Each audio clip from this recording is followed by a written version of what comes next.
देखिए अगला क्वेश्चन देखिए आप कि एक वस्तु को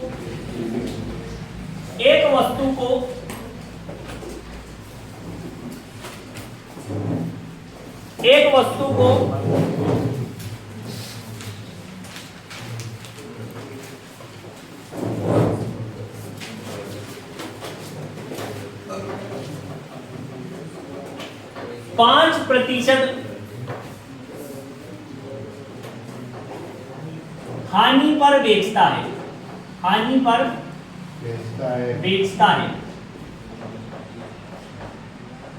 यदि वह 100 रुपए अधिक लेता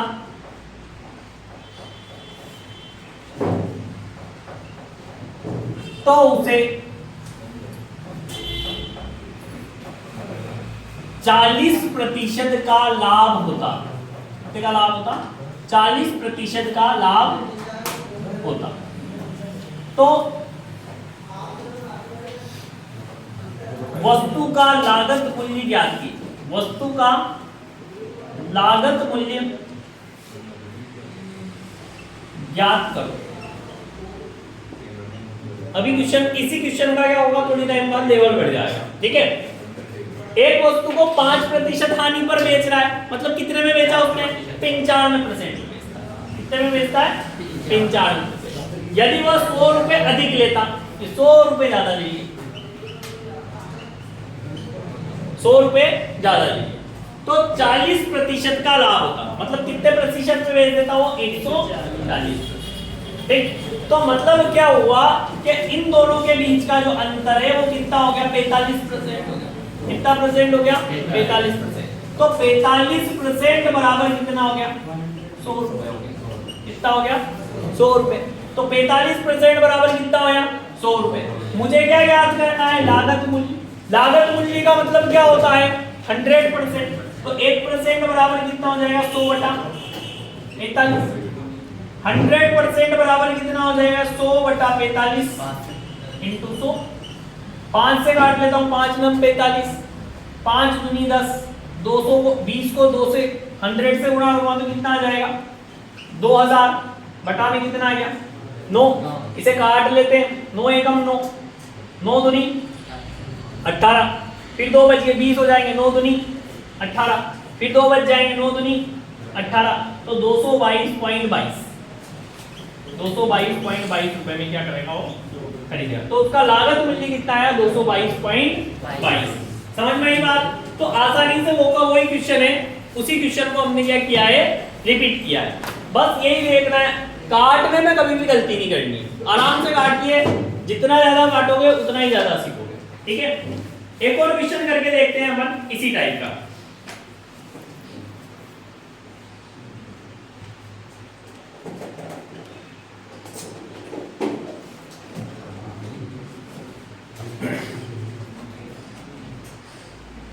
देखो, अब देखो थोड़ी सी इसने लैंग्वेज क्या की है? चेंज की है। ये हटा देता हूं मैं। ठीक है, देखो अगले क्वेश्चन में क्या कह रहा है आपसे, उस क्वेश्चन को समझने की कोशिश कीजिए।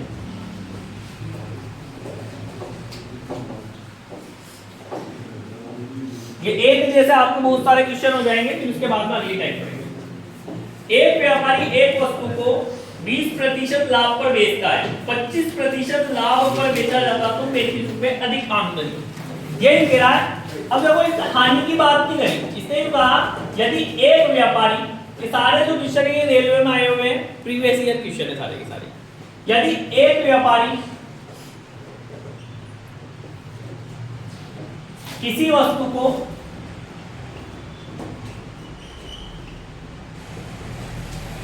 20% लाभ पर बेचता है,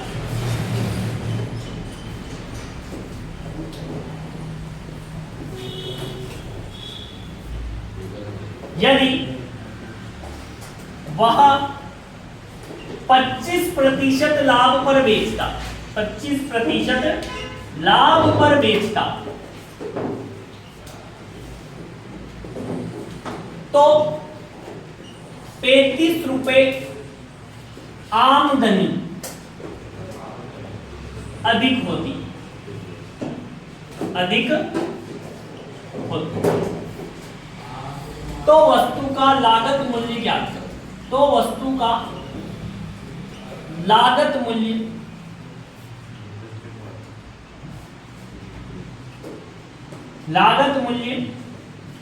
ज्ञात करो। ये हमारे क्वेश्चन है क्या, ठीक है। अब देखो इस क्वेश्चन को कैसे सोल्व करना है। हमें क्या दिखा है कि 20% लाभ पर बेचता है, मतलब कितने परसेंट में बेचा, 120%। ये कह रहा है यदि 25% लाभ पर बेचता, मतलब कितने परसेंट में बेचता, 125% पर बेचता। यही बात कही उसने। तो उसे 35 रुपए आमदनी अधिक होगी, मतलब उसे 35 रुपए ज्यादा मिलते। तो परसेंटेज में अंतर कितने का आया, 5% का आया। और रुपयों में अंतर कितने का आया, 33 रुपए का आया। तो ये 5% जो है वो कितने के बराबर है, 33 रुपए के बराबर। ये 5% जो है वो कितने के बराबर है, 33। तो 5% बराबर कितना रुपए होंगे, 35 रुपए। ठीक है, तो 1% बराबर कितना हो जाएगा, 35/5। 5 एकम 5, 5 का तो 33। 1% बराबर कितना आएगा, 7। तो 100% बराबर कितना, लागत मूल्य तो याद करना है अपन को। तो कितना परसेंट है, 100%। क्रय मूल्य लागत मूल्य को 100%। तो 100 से गुणा करूंगा तो कितना आ जाएगा, 7। कितना आ जाएगा, 7। ये 30।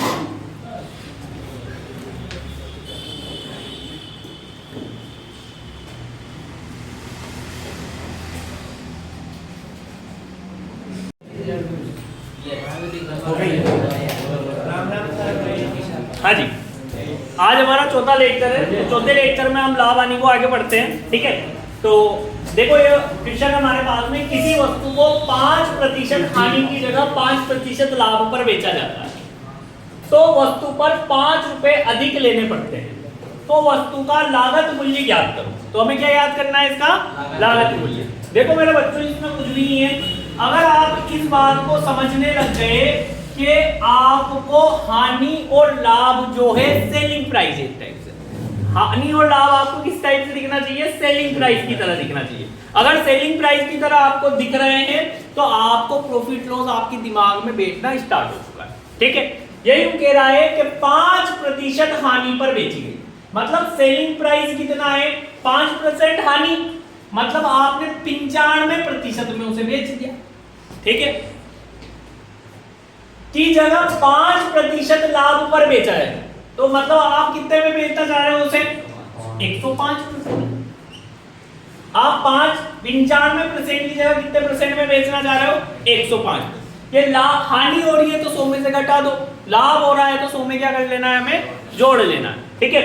तो देखिए आप, तो वस्तु पर 5 रुपए अधिक लेने पड़ते हैं। कितने रुपए अधिक लेना पड़ते हैं, 5 रुपए। मतलब 95% की जगह 105% में बेचने के लिए 5 रुपए ज्यादा लेने पड़ रहे हैं। कितने ज्यादा लेने पड़ रहे हैं, 5 रुपए।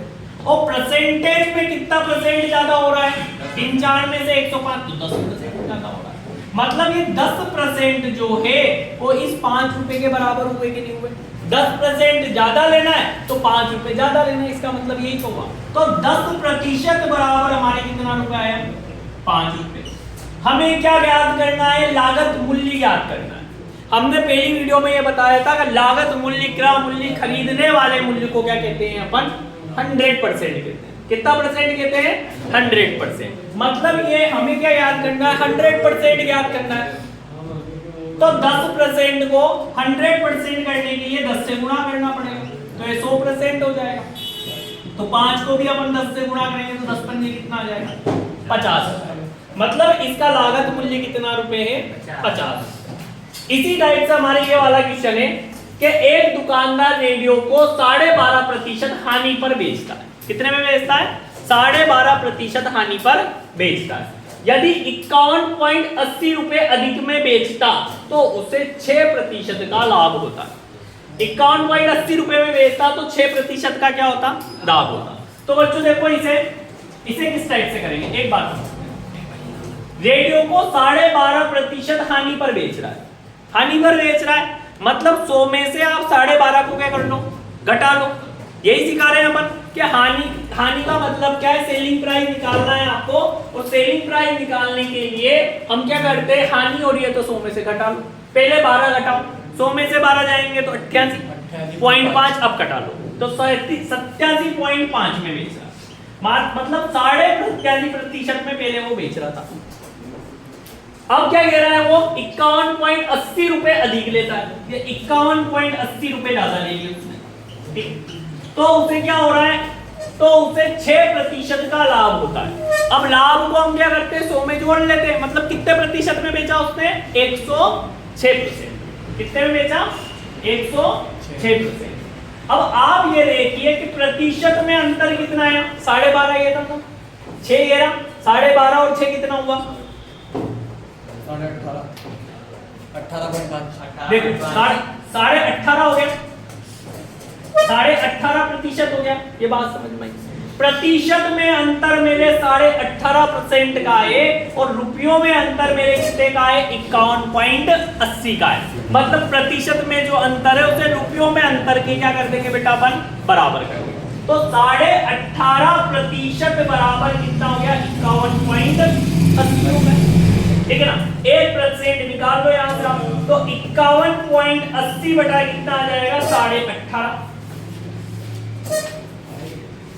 ठीक, 18.5 आ गया, ठीक।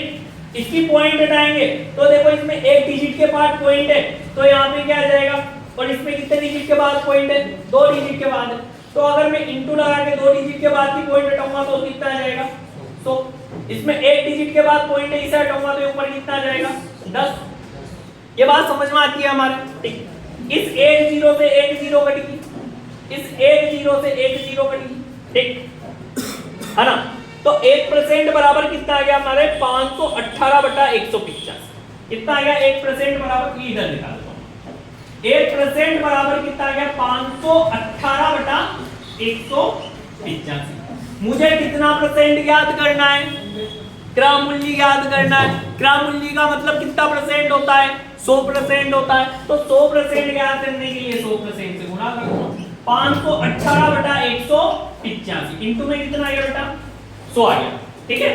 तो इसे सोल्व करते हैं, तो देखो 5 के पार्ट से काटता हूं, 5 3 15, कितना बच गया मेरे पास में, 3, कितना बच गया 3, तो ये 35 हो गया, 5 और 7 35, 5 के बारे से नीचे काटा तो 5 के बारे से ऊपर काटा, 5 दूनी 10 और 1 ठीक, 20 बार कट गया। अब 37 तो क्या है, एक प्राइम नंबर है, मतलब ये अभाज्य संख्या है, किसी के पहाड़े में नहीं आती है, 37 के ही पहाड़े में, मतलब ये डिजिट जो है 37 से ही कटेगा या तो नहीं कटेगा, तो देख लेते हैं काट के, 37 एकम 37, 37 एकम 37, 51 में से 37 जाएंगे तो कितने बचेंगे हमारे, 14 तो मतलब ये कितना हो जाएगा, 148 हो जाएगा, कितना हो जाएगा 148। तो अब हम दिमाग लगाएंगे कि 37 जो है 7 को यदि मैं 4 से गुणा करता हूं तो 28 आता है, तो 37 को भी 4 से गुणा करूंगा तो लगभग मेरे कितना आ जाएगा, 148 आ सकता है। तो मैं 37 चौक कितना होता है लगाएंगे, 7 चौक 28 का